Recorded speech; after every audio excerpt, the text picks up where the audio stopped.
Bismillahirrahmanirrahim. Assalamu alaikum. Welcome to my Fatema's cooking school.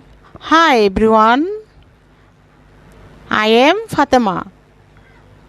আমি আজ দেখাবো মেয়োনিজ চিজ পিৎজা।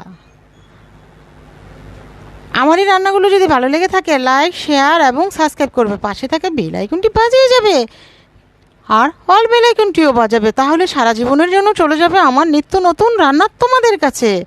কেমন আছো বন্ধুরা? আশা করি খুব খুব ভালো আছো, আর আমি আল্লাহর অশেষ রহমতে খুব ভালো আছি। চলো বন্ধুরা, আমরা আমাদের পাশের জনকে ভালো রাখি, সেই সাথে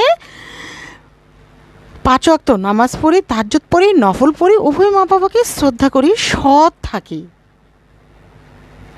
আমার এই কথাগুলোর মাধ্যমে যদি কারো কোনো উপকার হয়ে থাকে আমি অনেক খুশি হব, আর দোয়া তো থাকবেই।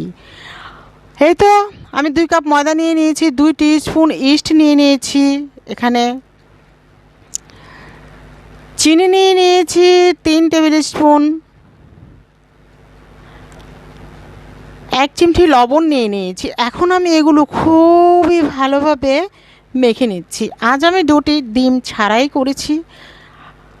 এখন আমি গরম দুধ ঢেলে দিলাম আমার প্রয়োজন মতো। এখানে আমি হাফ কাপের চেয়ে একটু কম দিয়েছি, প্রয়োজন হলে আরও লাগলে দেব। ভালোভাবে নেড়ে চেড়ে নিচ্ছি, আবারও লেগেছে একটু, তাই আবারও দিয়ে নিলাম। এখন আমি ডোটি ভালোভাবে করে নেব। ফুটন্ত গরম পানি দিয়ে বা ফুটন্ত দুধ দিয়ে করলে পিৎজার ডো গরম স্থানে রাখতে হয় না, এভাবে ঢেকে রাখলে ওই ডোয়ের গরমে এমনিতেই ফুলে ওঠে।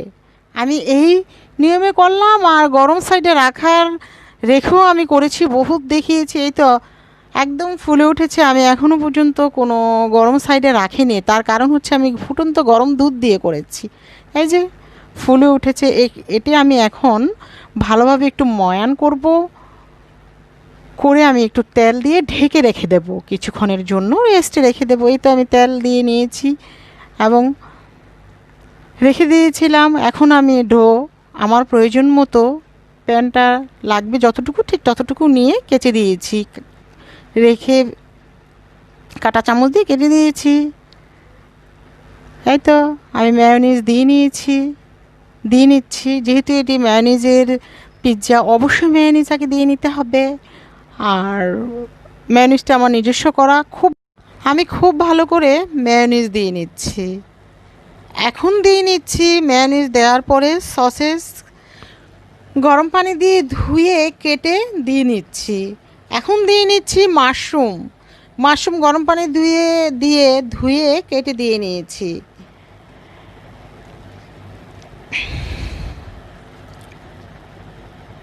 এই তো আমার মাশরুম এবং সসেস দেওয়া হয়ে গেল। এখন আমি দিয়ে নিব বাকি উপকরণগুলো। এখন দিয়ে নিচ্ছি ব্যাজিল, তারপর দিয়ে নিচ্ছি কাসুরি মেথি, তারপরে দিয়ে নিচ্ছি অরিগ্যানো। এই 3টি উপকরণ দেওয়ার কারণে ফাস্টফুডের প্রত্যেকটি খাবার খুব মজাদার এবং সুস্বাদু হয়, বানিয়ে খেলেই বুঝতে পারবে। এখন দিয়ে নিচ্ছি হাফ টিস্পুনের মতো চিলি ফ্লেক্স। এই শুকনো উপকরণগুলো সবগুলি আমারই তৈরি করা।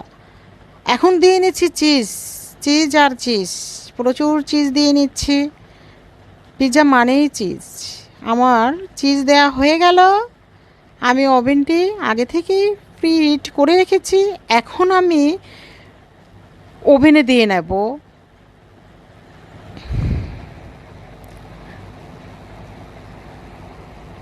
এই তো আমি 15 মিনিটের জন্য দিয়ে দিলাম, যদি প্রয়োজন হয় আবার আরেকটু সময় বাড়িয়ে নেব। এই তো আমার পিৎজাটি হয়ে গেছে।